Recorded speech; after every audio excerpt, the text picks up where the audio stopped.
A lot of the scientists, well, first of all, they don't think it's their role to be advocates for political action and for changes in policy.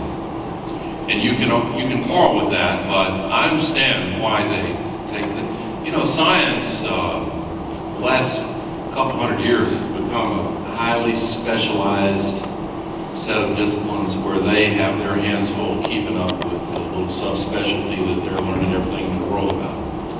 And the whole culture of science, C.P. Snow wrote a long time ago about the two cultures, and he described this division between popular culture and science, and how the specialization has caused a distance to open up between them.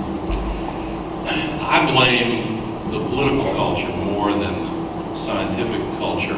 I spend a lot of time talking to scientists and urging them to become more vocal and active, and many of them are beginning to do that. A lot of them have spent a lot of time, been patient with me for 30 years and helping, and spending a lot of time explaining this stuff to me and letting me try to parrot it back to them in popular language that I can understand and therefore I can use to communicate with until I get it to the point where it'll pass their test.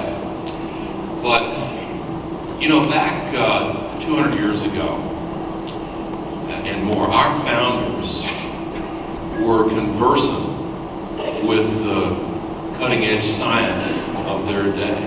Thomas Jefferson and George Washington, John Adams, Benjamin Franklin, they corresponded with one another about the leading, about the newest discoveries. And science was a different enterprise then, but they were right at the cutting edge. Benjamin Franklin discovered the Gulf Stream. He went out with a thermometer on the end of a rope and conducted a long scientific experiment and mapped it, just to take one example. Now, our culture has changed so much that knowledge does not play as big a role as it should in our conversation of democracy. And that's just a fact.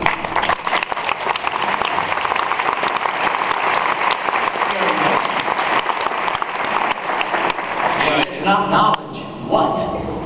Money.